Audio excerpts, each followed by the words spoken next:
നമസ്കാരം,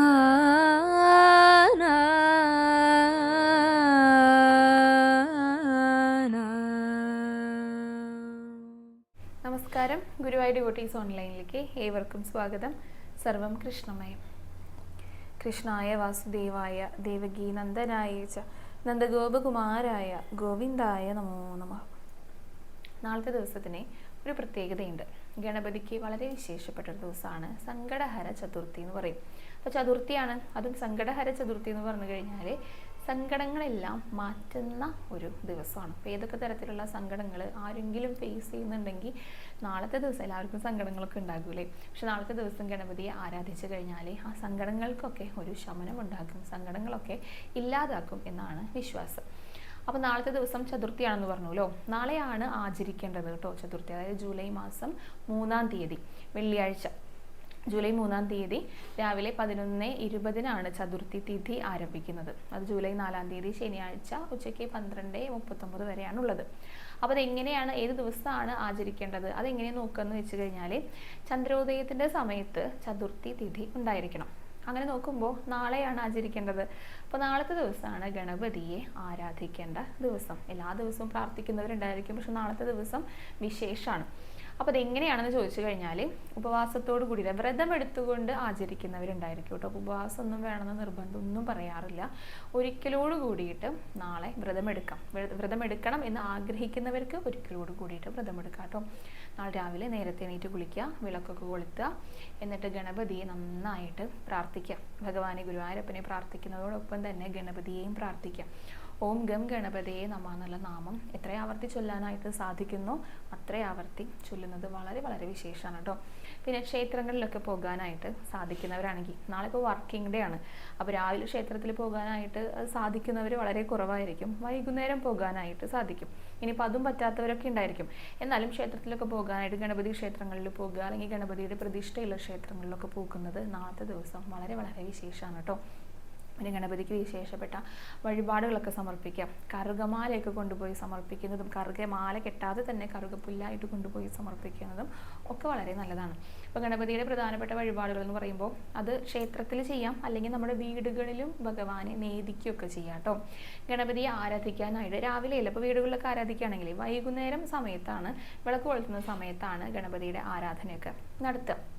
അപ്പോൾ വൈകുന്നേരം വിളക്കൊക്കെ കൊളുത്തിയിട്ട് ആ സമയത്ത് ചിരാതിലൊക്കെ കൊളുത്താനായിട്ട് സാധിക്കുമെങ്കിൽ, അതും നെയ്യൊക്കെ ഒഴിച്ചിട്ട് വിളക്ക് കൊളുത്താനൊക്കെ ആയിട്ട് സാധിക്കുകയെങ്കിൽ വളരെ നല്ലതാണ് കേട്ടോ. കാരണം വെള്ളിയാഴ്ചയും കൂടിയാണല്ലോ, ലക്ഷ്മി ദേവിക്കും വളരെ പ്രാധാന്യമുള്ള ഒരു ദിവസമാണ്. അതുകൊണ്ടാണ് നെയ്യൊക്കെ ഒഴിച്ചിട്ട് ചിരാതും കൂടി കൊളുത്തുകയാണെങ്കിൽ വളരെ നല്ലതാണെന്ന് പറയുന്നത്.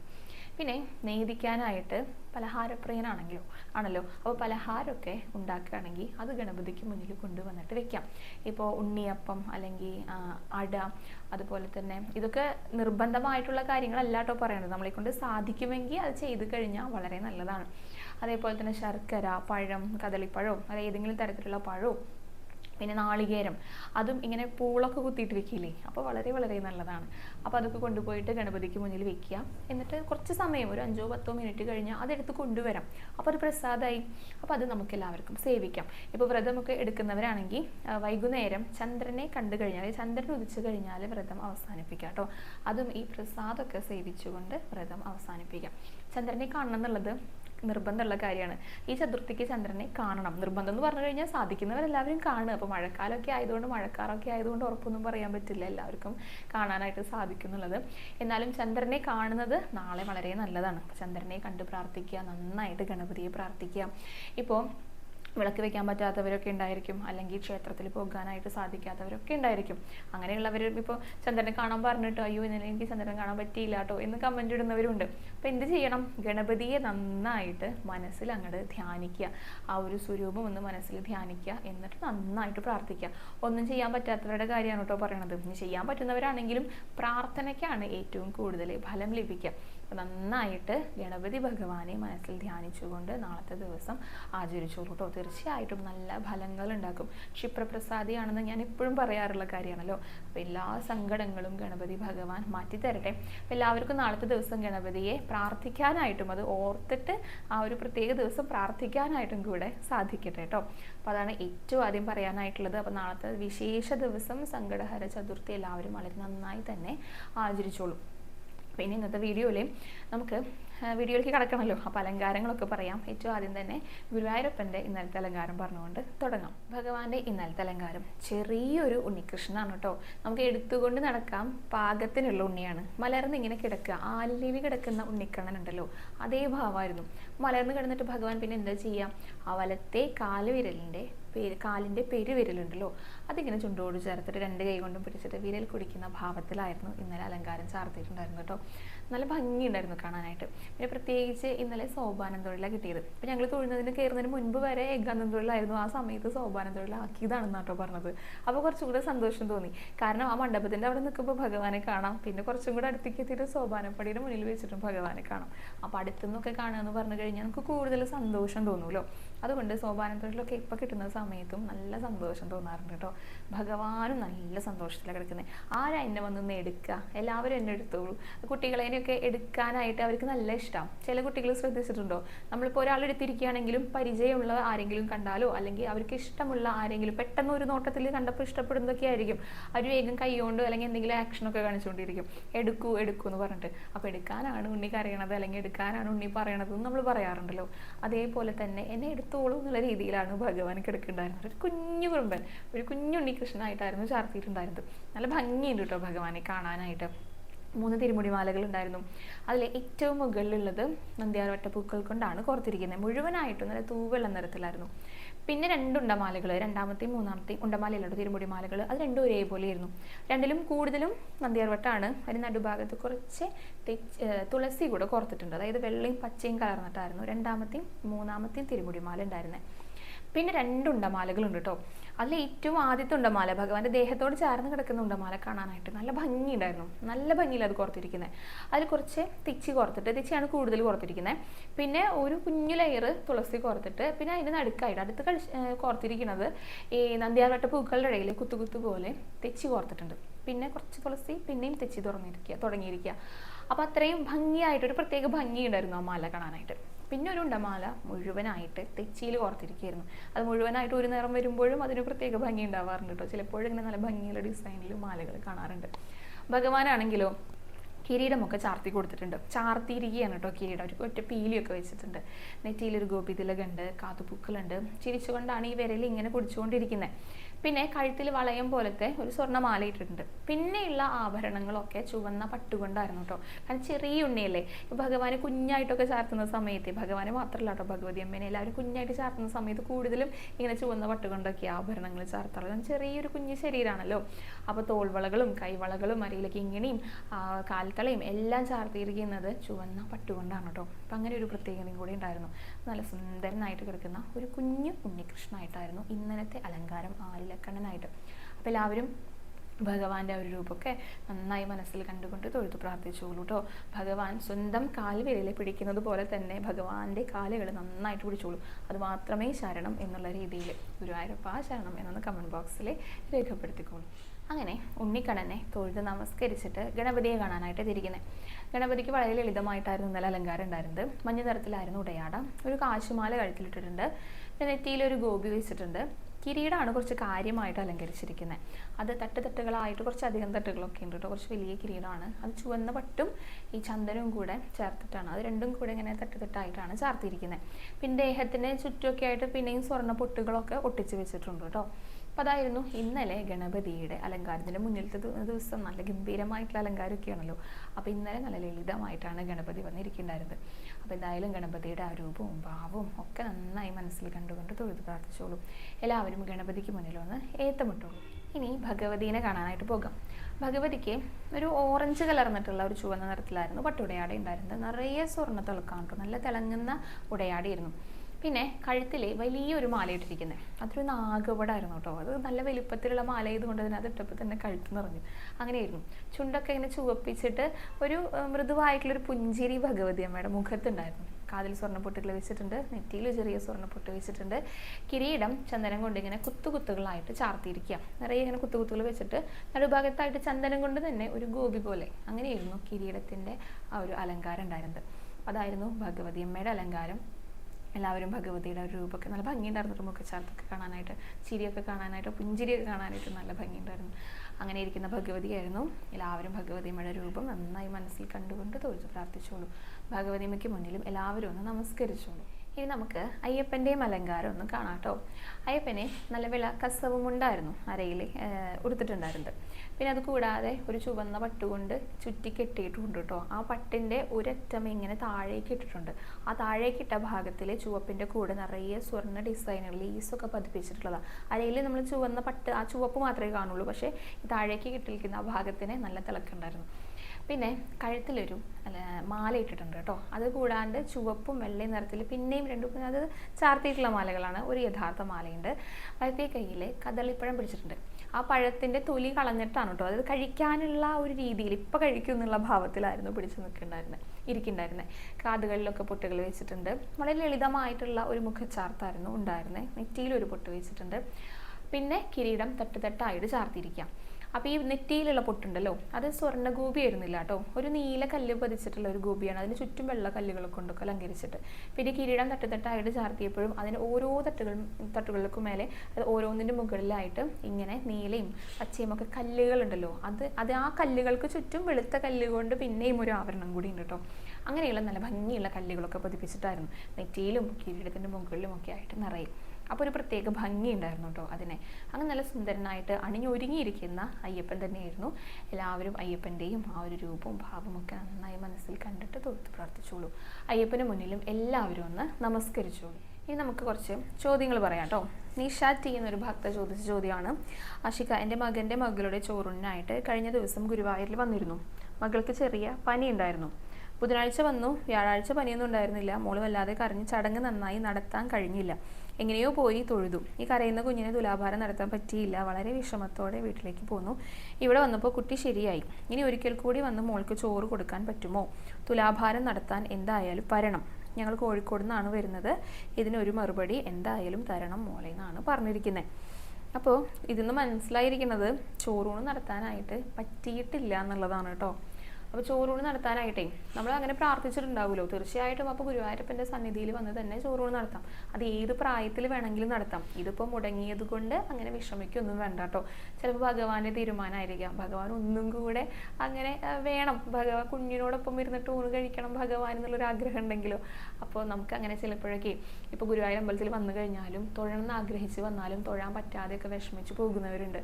അങ്ങനെയുള്ളവരുടെ അടുത്ത് പറയാറുള്ളത് എന്താണെന്ന് വെച്ച് കഴിഞ്ഞാൽ ഒന്നും കൂടെ വരും, ഭഗവാൻ നിങ്ങളെ ഒന്നും കൂടെ കാണണം, ഇങ്ങോട്ടേക്ക് വരണം എന്നായിരിക്കും ഭഗവാൻ പറയുന്നുണ്ടായിരിക്കാം. അപ്പം അതിന് പോസിറ്റീവായിട്ട് എടുത്താൽ മതി. ചിലപ്പോൾ ഭഗവാൻ നമുക്ക് നല്ലൊരു കാര്യമായിരിക്കും അത് ചെയ്തു തന്നിട്ടുണ്ടായിരിക്കാം. നമുക്കത് മനസ്സിലാവാത്തത് കൊണ്ടാണ്. അപ്പം ഇനി തുലാഭാരത്തിനായിട്ട് എന്തായാലും വരുമല്ലോ. അപ്പോൾ ആ സമയത്ത് ചോറൂണ് നടത്തുക, അത്രയേ ഉള്ളൂ. ചോറൂണ് നടത്തുക. അപ്പം ചെറിയ കുട്ടി ആയതുകൊണ്ട് തന്നെ ചോറൂണ് നടത്തി കഴിഞ്ഞാൽ നാലമ്പലത്തിനകത്തേക്ക് രണ്ടുപേർക്ക് കുഞ്ഞിനോടൊപ്പം കയറാനായിട്ടും കൂടെ സാധിക്കും. അപ്പം അങ്ങനെ കണ്ടിട്ട് തൊഴുതോളൂ കേട്ടോ. പിന്നെ വരുന്ന സമയത്ത് ഭഗവാനോട് തന്നെ കാര്യങ്ങളൊക്കെ പറയുക, നന്നായിട്ട് പ്രാർത്ഥിച്ചിട്ട് വരിക. ചില കുട്ടികളൊക്കെ അങ്ങനെ വാശിയൊക്കെ പിടിക്കും. ചിലപ്പോൾ ചോറൂണ് കഴിഞ്ഞിട്ട് നാലമ്പലത്തിനകത്തേക്കുള്ള ചെറിയൊരു ക്യൂ അല്ലേ ഉണ്ടായിരിക്കുള്ളൂ അവർക്ക്, സ്പെഷ്യൽ ക്യൂ. പക്ഷെ അതിലാണെങ്കിൽ കൂടെ കരഞ്ഞ് വാശി പിടിക്കുന്നവരൊക്കെ ഉണ്ടായിരിക്കും. പിന്നെ ചിലപ്പോൾ ഒരു ഭാഗ്യമാണ്. അപ്പം അങ്ങനെ കരഞ്ഞ് വാശി പിടിക്കുമ്പോഴും അമ്മമാർക്കും കൂടെയുള്ളവർക്ക് ആർക്കൊക്കെ നല്ല സങ്കടമൊക്കെ വരും. എനിക്കൊക്കെ ഒരു വയ്ക്കൊക്കെ അങ്ങനെ ഉണ്ടായിട്ടുണ്ട് കേട്ടോ. അത് ചോറൂണിനായിട്ട് വന്നപ്പോഴല്ല, അല്ലാതെ ഒരു ദിവസം കുഞ്ഞാവനായിട്ട് തൊഴാനായിട്ട് വന്നപ്പോൾ കുറച്ച് നീണ്ട ക്യൂ ആയിരുന്നു. അപ്പോൾ കുഞ്ഞാവ കരയാനായിട്ട് തുടങ്ങി. അപ്പോൾ അവിടെയുള്ള ജോലിക്കാർ എന്നോട് ക്യൂ നിന്ന് ഇറങ്ങിക്കൊള്ളാനായിട്ട് പറഞ്ഞു. അത് കുറച്ച് ആ വൈശാഖ മാസം കഴിഞ്ഞ വർഷത്തിലുണ്ടായ കാര്യമാണ് കേട്ടോ. എന്നിട്ട് പിന്നെ ആ ക്യൂ മൂവ് ചെയ്ത് തുടങ്ങിയപ്പോൾ എന്നെ ഫ്രണ്ടിലൂടെ കയറ്റുകയാണ് ചെയ്തത്. അപ്പം അങ്ങനെയൊക്കെ വരഞ്ഞ് വാശി പിടിക്കുകയാണ് ചെയ്യുമെങ്കിൽ അവിടെയുള്ള കാവൽക്കാർ അങ്ങനെയുള്ള സഹായങ്ങളൊക്കെ ചെയ്തു തരാറുണ്ട് കേട്ടോ. അപ്പം എന്തായാലും ഭഗവാന്റെ സഹായം കൂടെ ഉണ്ടാകണം എന്ന് പ്രാർത്ഥിച്ചിട്ട് അടുത്ത തവണ വന്നോളൂ. അപ്പോൾ ചോറൂണും തുലാഭാരം ഒരേ ദിവസം തന്നെ ചെയ്തിട്ട് പോകാം കേട്ടോ. ഇനിയും വന്ന് ചോറൂണ് കൊടുത്തതുകൊണ്ടൊന്നും കുഴപ്പമില്ല. അതൊക്കെ നമ്മുടെ പ്രാർത്ഥനയാണ്, നമ്മുടെ വിശ്വാസമാണ്. അത് മുതിർന്നവർക്കാണെങ്കിലും ചോറൂണ് നടത്തുന്നവരുണ്ട്. ഇപ്പോൾ ചെറുപ്പത്തിലെ ചോറൂണ് കൊടുക്കാം എന്ന് പ്രാർത്ഥിച്ചിട്ട് അത് സാധിക്കാതെ വലിയ കുട്ടിക്കായി വന്നിട്ട് ഭഗവാന് മുന്നിൽ ചോറൂണ് നടത്തുന്നവരുണ്ട്. അപ്പം അതിനങ്ങനെയൊന്നും പറയാറില്ല. മുടങ്ങിയത് കൊണ്ട് ഇനി അത് നടത്താനായിട്ട് വരുമ്പോൾ തുലാഭാരവും ചോറൂണും ഒരുമിച്ച് നടത്തിക്കോളൂ കേട്ടോ. സന്ധ്യ PV എന്നൊരു ഭക്ത ചോദിച്ച ഒരു ചോദ്യമാണ്. ഹരേ കൃഷ്ണ, ഹരേ ഗുരുവായൂരപ്പ. ആഷിക, വിഷ്ണു സഹസ്രനാമം ചൊല്ലാനിരിക്കുമ്പോൾ കണ്ണ് നിറഞ്ഞ് വായിക്കാൻ പറ്റാത്ത രീതിയിൽ ആകുന്നു. അതോടൊപ്പം തന്നെ ഭഗവാനും മനസ്സിൽ നിറയുന്നു. എന്തുകൊണ്ടാണ് ഇത് എന്നൊന്ന് പറഞ്ഞു തരുമോ എന്ന് ചോദിച്ചിട്ടുണ്ട്. ശരിക്കും പറഞ്ഞു കഴിഞ്ഞാലേ ഈ ചോദ്യത്തിൽ തന്നെ അതിൻ്റെ ഉത്തരവുണ്ട്. ഭഗവാൻ മനസ്സിൽ നിറയുന്നു എന്നാണ് പറഞ്ഞിരിക്കുന്നത്. അപ്പോൾ സ്വാഭാവികമായിട്ടും നമുക്കത് ഫീൽ ചെയ്യും. അപ്പോൾ ആ ഫീലിങ്സ് പുറത്തേക്ക് വരുന്നതാണ് ഈ കണ്ണുനീരായിട്ട്. അതിനെ എങ്ങനെയല്ലാതെ പിന്നെ എങ്ങനെയാണ് പറഞ്ഞു തരിക? ഇപ്പോൾ വായിക്കാനായിട്ട് ഇരിക്കുമ്പോൾ മാത്രമല്ല, ഭഗവാന്റെ ചില കഥകൾ കേൾക്കുമ്പോൾ കണ്ണു നിറയും. ഗുരുവായൂർ ക്ഷേത്രത്തിൽ ഞാൻ 2 ദിവസം മുൻപും കൂടെ പറഞ്ഞിരുന്നു, ഭഗവാനെ തൊഴാനായിട്ട് അത്രയും നേരം ആകാംക്ഷയോട് കൂടിയിട്ട് ക്യൂ നിൽക്കുന്നവരായിരിക്കും കേട്ടോ. എങ്ങനെയെങ്കിലും ഭഗവാനെ തൊഴണം, എത്രയും പെട്ടെന്ന് തൊഴണം എന്നൊക്കെ വിചാരിച്ചിട്ട് നാമം ജപിച്ചിട്ടൊക്കെ നിൽക്കുന്നവരായിരിക്കും. ഭഗവാന്റെ മുന്നിലേക്ക് എത്തിക്കഴിഞ്ഞാലേ പിന്നെ ഒന്നും കാണാൻ പറ്റില്ല. കരഞ്ഞിട്ട് അല്ലെങ്കിൽ കണ്ണ് നിറഞ്ഞിട്ട് ഒന്നും കാണില്ല, ഒക്കെ അവ്യക്തമായിട്ടല്ലേ കാണുക. അപ്പോൾ ആ കാണേണ്ട ആ ഒരു സെക്കൻഡ് 2 സെക്കൻഡ് സമയത്തേക്ക് കണ്ണ് നിറഞ്ഞു കഴിഞ്ഞിട്ട് പിന്നെ ഭഗവാനെ കാണാൻ പറ്റിയില്ല എന്നുള്ള സങ്കടം പറയുന്നവരുണ്ട് കേട്ടോ. അപ്പോൾ ഇത് എന്തുകൊണ്ടാന്ന് വെച്ച് കഴിഞ്ഞാൽ അത് ഭഗവാനോടുള്ള സ്നേഹം കൊണ്ട്. അങ്ങനെ അതിന് പറയുള്ളൂ. നമുക്ക് എപ്പോഴാ സന്തോഷം കൊണ്ട്, നമുക്ക് 2 തരത്തിൽ കണ്ണ് നിറയാറുണ്ട്. സങ്കടം കൊണ്ട്, വിഷമം കൊണ്ട്, പ്രാരാബ്ദം കൊണ്ടൊക്കെ ബുദ്ധിമുട്ടുമ്പോൾ കണ്ണ് നിറയും. അത് വിഷമം കൊണ്ട് ഉണ്ടാകുന്ന കണ്ണ് നിറയില്ല. അതല്ലാതെ സന്തോഷം വരുമ്പോഴും കണ്ണ് നിറയാറുണ്ടല്ലോ. അപ്പൊ ഇത് സന്തോഷം കൊണ്ടുള്ള കണ്ണ് നിറയില്ല. ആ വിഷ്ണു സഹസ്രനാമം എന്ന് പറഞ്ഞു കഴിഞ്ഞാൽ ഭഗവാനാണ്, ഭഗവാനെ പറ്റി മാത്രമാണ് അതിൽ പറയുന്നത്. അപ്പോൾ അത് വായിക്കുന്ന സമയത്ത് ഭഗവാൻ മനസ്സിൽ നിറയുന്നുണ്ടെന്ന് ചേച്ചി പറഞ്ഞിട്ടുണ്ട്. അതുകൊണ്ടാണ് കണ്ണ് നിറയുന്നത്. അത് സന്തോഷം കൊണ്ടാണ്, ഭഗവാന്റെ അനുഭവമായിട്ട്, ഭഗവാൻ അനുഭവത്തിൽ വരുന്നത് കൊണ്ടാണ് ആ കണ്ണ് നിറയണത്. അപ്പോൾ അതൊക്കെ നല്ലതാണ് കേട്ടോ. കണ്ണ് നിറഞ്ഞു കഴിഞ്ഞാൽ ഭഗവാൻ കൂടെയുണ്ട്, അല്ലെങ്കിൽ ഭഗവാനെ നമുക്ക് അറിയാൻ സാധിക്കുന്നുണ്ട്, ഭഗവാന്റെ അനുഗ്രഹമുണ്ട്. അങ്ങനെയൊക്കെ തന്നെ അതിൻ്റെ അർത്ഥമായിട്ട് പറയാറുള്ളത്. അപ്പോൾ നല്ലതാണ്. അങ്ങനെ ക്രമേണ ഭഗവാനോട് കൂടുതൽ അടുക്കാനായിട്ട് സാധിക്കട്ടെ എന്നാണ് പ്രാർത്ഥിക്കാനായിട്ടുള്ളത് കേട്ടോ. അടുത്തത് ശാന്തി AK എന്നൊരു ഭക്ത ചോദിച്ച ചോദ്യമാണ് കേട്ടോ. ആഷിക നമസ്തേ, ഞങ്ങളുടെ മകൾക്ക് 33 വയസ്സായി. എന്ത് പറഞ്ഞാലും വിവാഹത്തിന് സമ്മതം തരുന്നില്ല. വിവാഹം വേണ്ട എന്ന് പറയുന്നില്ല. ഇതിനൊരു പരിഹാരം പറഞ്ഞു തരണേന്നാണ് ചോദിച്ചിരിക്കുന്നത്. തീർച്ചയായിട്ടും ഇതിനൊരു പരിഹാരം പറയേണ്ടത് ആ കുട്ടി തന്നെയാണ് കേട്ടോ. കാരണം വിവാഹം വേണ്ടാന്ന് ആ കുട്ടി പറഞ്ഞിട്ടില്ല. അപ്പോൾ വിവാഹം കഴിക്കാനായിട്ട് ആഗ്രഹമുണ്ട്. അപ്പോൾ അതിന് എന്തെങ്കിലും കാരണങ്ങൾ ഉണ്ടായിരിക്കും. അപ്പോൾ കുട്ടിയുടെ അടുത്ത് ആദ്യം കാര്യങ്ങൾ ചോദിച്ച് മനസ്സിലാക്കുക. ഇനിയിപ്പോൾ കുട്ടിക്ക് മനസ്സിൽ ആരോടെങ്കിലും ഇഷ്ടമുണ്ടോ, ഇനിയിപ്പോൾ എന്തെങ്കിലും തടസ്സങ്ങൾ കൊണ്ടാണോ ആ കുട്ടി പറയാത്തത്, അങ്ങനെയാണെങ്കിൽ അത് നമ്മൾ മനസ്സിലാക്കുക. ഇനിയിപ്പോൾ ചിലപ്പോൾ കുട്ടിക്ക് വേറെ എന്തെങ്കിലും ലക്ഷ്യങ്ങൾ ഉണ്ടായിരിക്കും. ഇപ്പോൾ പഠിക്കണം, ജോലി ലഭിക്കണം, എന്നിട്ടേ വിവാഹം കഴിക്കൂ, അങ്ങനെയുള്ള എന്തെങ്കിലും ലക്ഷ്യങ്ങൾ ഉണ്ടായിരിക്കും. ഇനിയിപ്പോൾ അതും അല്ലെങ്കിൽ ഏതെങ്കിലും ഇപ്പോൾ സുഹൃത്തിൻ്റെയോ ഒക്കെ എന്തെങ്കിലും അവരുടെ ദാമ്പത്യത്തിലുള്ള പ്രശ്നങ്ങൾ ഈ കുട്ടി കണ്ടിട്ട് ആ വിവാഹം കഴിക്കാനായിട്ടുള്ള ഒരു പേടി ചിലപ്പോൾ ഉണ്ടായിരിക്കും. ഇങ്ങനെ പല വിധത്തിലാണ് കുട്ടികൾ ഇങ്ങനെ വിവാഹം കഴിക്കാനായിട്ട് മടി കാണിക്കുക. ഇനിയിപ്പോൾ ഇതിന് പുറമെ വേറെ എന്തെങ്കിലും ദോഷങ്ങൾ ഉണ്ടെങ്കിൽ അതുമായിരിക്കാം. അപ്പോൾ ഇതിലേതാണെന്നുള്ളത് നമുക്ക് അറിഞ്ഞാലല്ലേ അതിന് പരിഹാരം ചെയ്യാനായിട്ട് സാധിക്കുള്ളൂ. അപ്പോൾ ഏറ്റവും ആദ്യം ചെയ്യേണ്ടത് കുട്ടിയുടെ അടുത്ത് സംസാരിക്കുക. വിവാഹം കഴിക്കണം എന്ന് ആഗ്രഹം ഉണ്ടെന്ന് അറിയാം, പക്ഷെ എന്തുകൊണ്ടാണ് അത് വേണ്ടാന്ന് പറയണത്, അതറിഞ്ഞാലല്ലേ പരിഹാരം കാണാനായിട്ട് പറ്റുള്ളൂ എന്നുള്ളത് അമ്മയുടെ അടുത്ത് പറയൂ, അല്ലെങ്കിൽ കുട്ടിയുടെ അടുത്ത് ഏറ്റവും അടുപ്പമുള്ള ആരുടെങ്കിലും പറയൂ എന്ന് പറഞ്ഞിട്ട് കുട്ടിയെ ഒന്ന് സംസാരിച്ച് നോക്കുക. എന്നിട്ട് അതിനനുസരിച്ച് അതിൻ്റെ കാര്യങ്ങൾ ചെയ്യാം. പിന്നെ വിവാഹം നടക്കാനായിട്ട് എല്ലാവർക്കും അറിയുന്ന വഴിപാടുകളെ കുറിച്ച് പറയുമ്പോൾ എല്ലാവർക്കും അറിയുന്ന കാര്യമാണ് സ്വയംവരം കൃഷ്ണനാട്ടം. അപ്പോൾ അതും നമുക്ക് ചെയ്യാം എന്ന് ആ കുട്ടിയുടെ അടുത്ത് പറയാം. അത് വിശ്വാസത്തോടു കൂടി ചെയ്ത് കഴിഞ്ഞാൽ വിവാഹം നടക്കാന്ന് മാത്രമല്ല, വിവാഹത്തിന് എന്താണോ തടസ്സങ്ങളുള്ളത് അതും കൂടെ ഭഗവാൻ മാറ്റിത്തരും. അപ്പോൾ തടസ്സങ്ങൾ മാറിക്കഴിഞ്ഞാൽ എന്ത് കാര്യങ്ങളും സുഖമായിട്ട് നടക്കുള്ളൂ. അപ്പോൾ അതും ആ കുട്ടിയുടെ അടുത്ത് സംസാരിക്കുക. അപ്പോൾ എന്തായാലും ഇത് പറഞ്ഞാൽ മനസ്സിലാക്കുന്ന കുട്ടിയാണെന്ന് വിചാരിക്കുന്നു. കാരണം വിവാഹം വേണ്ടാന്ന് ആ കുട്ടി പറയണില്ല, വിവാഹത്തിന് സമ്മതിക്കണില്ല എന്ന് മാത്രമേ ഉള്ളൂ. അപ്പോൾ എന്തായാലും അതിൻ്റെ കാരണങ്ങൾ ഏറ്റവും ആദ്യം കണ്ടുപിടിക്കുക. അപ്പോൾ ഈ കുട്ടിയുടെ കാര്യം മാത്രമല്ല കേട്ടോ, നിരവധി പേർക്ക് അങ്ങനെയുണ്ട്. ഇപ്പോൾ സ്ത്രീകളാണെങ്കിലും അതായത് പെൺകുട്ടികൾക്കാണെങ്കിലും ആൺകുട്ടികൾക്കാണെങ്കിലും ഇങ്ങനെയുള്ള പ്രശ്നങ്ങളുണ്ട്. അപ്പോൾ എന്താണ് പ്രശ്നം എന്നുള്ളത് ആദ്യം മനസ്സിലാക്കി കഴിഞ്ഞാൽ പരിഹാരം കാണാനായിട്ട് സാധിക്കുള്ളൂ. വഴിപാടായിട്ട് ചെയ്യേണ്ടത് സ്വയംവരം കൃഷ്ണനാട്ടാണ് കേട്ടോ. അപ്പോൾ ഇന്നത്തെ വീഡിയോയിൽ ഇത്രയും കാര്യങ്ങളാണ് പറഞ്ഞിരിക്കുന്നത്. എല്ലാവർക്കും തീർച്ചയായിട്ടും ഉപകാരപ്രദമായിട്ടുണ്ടെന്ന് വിശ്വസിക്കുന്നു. അപ്പോൾ നാളത്തെ സങ്കടഹര ചതുർത്ഥി എല്ലാവരും ആചരിച്ചോളൂ. സാധിക്കുന്നവരൊക്കെ ആചരിക്കുക, അല്ലാത്തവർക്ക് പറ്റാത്തവരാണെങ്കിൽ നന്നായിട്ട് ഗണപതി ഭഗവാനെ പ്രാർത്ഥിച്ചോളൂ കേട്ടോ. പിന്നെ മറ്റൊരു കാര്യം പറയാനായിട്ടുള്ളത്, പലരും കണ്ടിട്ടുണ്ടായിരിക്കും സമൂഹ മാധ്യമങ്ങളിലൊക്കെ ചെറിയൊരു കുട്ടിയുടെ ജീവന് വേണ്ടിയിട്ട് ആ കുട്ടിയുടെ ചികിത്സയ്ക്കായിട്ട് 16.5 കോടി രൂപയാണ് സമാഹരിച്ചിട്ട് നൽകിയിരിക്കുന്നത്. നല്ലൊരു വാർത്തയാണ്. അപ്പോൾ അങ്ങനെ ഉള്ള കുഞ്ഞുങ്ങൾക്കും എല്ലാവർക്കും ഈ ഭൂമിയിൽ ജീവിക്കാനുള്ള അവകാശങ്ങളുണ്ട്. പക്ഷെ അത് പണമില്ലാത്തതിൻ്റെ പേരിൽ ഇല്ലാതെ ആകരുത്. അതിന് വേണ്ടിയിട്ട് എല്ലാവരും കൂട്ടുകൂടിയിട്ട് സമാഹരിച്ചൊരു തുകയാണ്. ഒരുപാട് സന്തോഷം തോന്നിയിട്ടുള്ള ഒരു വാർത്തയാണ്. ഇനി ധ്രുവൻ എന്ന് പേരുള്ള ഒരു കുഞ്ഞും കൂടി ഉണ്ട്. ആ കുഞ്ഞിനും ഇങ്ങനെയുള്ള സഹായങ്ങൾ നൽകണം എന്ന് തന്നെയാണ് എല്ലാവരും ആഗ്രഹിക്കുന്നത്. അപ്പോൾ ഇങ്ങനെയുള്ള വാർത്തകളൊക്കെ കാണുമ്പോഴേ നമ്മളെക്കൊണ്ട് സഹായിക്കാനായിട്ട് സാധിച്ചെങ്കിൽ അത് വലിയൊരു പുണ്യമാണ്. ഇപ്പോൾ ഒരു 100 രൂപയാണോ നിങ്ങൾക്ക് അതിലേക്ക് കൊടുക്കാനായിട്ട് പറ്റിയത്, ജെന്യുവിനായിട്ടുള്ള സത്യസന്ധമായിട്ടുള്ള കാര്യങ്ങളെക്കുറിച്ചാണ് ഈ പറയുന്നത് കേട്ടോ. പറ്റിക്കാനായിട്ട് നിൽക്കുന്നവരൊക്കെ ഉണ്ടായിരിക്കും. അതല്ലാതെ ഒരു 50 രൂപയാണോ കൊടുക്കാനായിട്ട് സാധിച്ചെങ്കിൽ കൂടിയിട്ട് ഇതൊക്കെ ഭഗവാൻ അവിടെ എഴുതി വയ്ക്കും പുസ്തകത്തിൽ. ഇപ്പോൾ ഇങ്ങനെയുള്ള ആചാരങ്ങൾ അല്ലെങ്കിൽ വ്രതാനുഷ്ഠാനങ്ങൾ ഇതെല്ലാം എടുക്കുന്നതിനേക്കാൾ കൂടുതൽ വളരെ വലിയ പുണ്യമാണ് ഇങ്ങനെയുള്ള സഹായങ്ങളൊക്കെ ഇല്ലാത്തവർക്ക് കൊടുത്തു കഴിഞ്ഞാൽ ലഭിക്കുന്നത്. അപ്പോൾ അങ്ങനെയുള്ള ബുദ്ധിമുട്ട് അനുഭവിക്കുന്ന ആരെങ്കിലുമൊക്കെ കണ്ടു കഴിഞ്ഞാൽ നമ്മളെ കൊണ്ടാകുന്ന രീതിയിൽ ചെറിയ തുകയാണെങ്കിലും കുഴപ്പമില്ല, അത് ഓരോരുത്തർക്കും ഓരോരോ രീതിയിലാണല്ലോ ഭഗവാൻ, നമുക്ക് സാധിക്കുന്ന രീതിയിൽ ഭഗവാൻ എത്രയാണെന്നറിയാം. അപ്പോൾ അതിനനുസരിച്ച് എത്രയെങ്കിലും കൊടുത്ത് സഹായിക്കുകയാണെങ്കിൽ അതൊക്കെ വളരെ വളരെ പുണ്യമായിട്ടുള്ള കർമ്മങ്ങളാണ്. അപ്പോൾ ഈ 2 കുഞ്ഞുങ്ങളുടെ കാര്യം മാത്രമല്ല കേട്ടോ, മുൻപും ഞാൻ പറയാറുണ്ട്, നമുക്ക് ചുറ്റിനുമുള്ള ആർക്കെങ്കിലും സഹായം ആവശ്യമുണ്ട് എന്ന് നമുക്ക് തോന്നുകയാണെങ്കിൽ ഏത് രീതിയിലാണോ അവർക്ക് സഹായം ആവശ്യമുള്ളത് ആ രീതിയിൽ കൊടുക്കാനായിട്ട് നമ്മളെ കൊണ്ട് സാധിക്കുമെങ്കിൽ അത് നിർബന്ധമായിട്ടും ചെയ്തിരിക്കണം. അപ്പോൾ അതാണ് പറയാനായിട്ടുള്ളത്. അപ്പോൾ ഇന്നത്തെ വീഡിയോ ഇവിടെ അവസാനിക്കുകയാണ്. ഇനി നാളത്തെ വീഡിയോയിൽ കാണാം. ഹരേ കൃഷ്ണ, ഹരേ ഗുരുവായൂരപ്പ.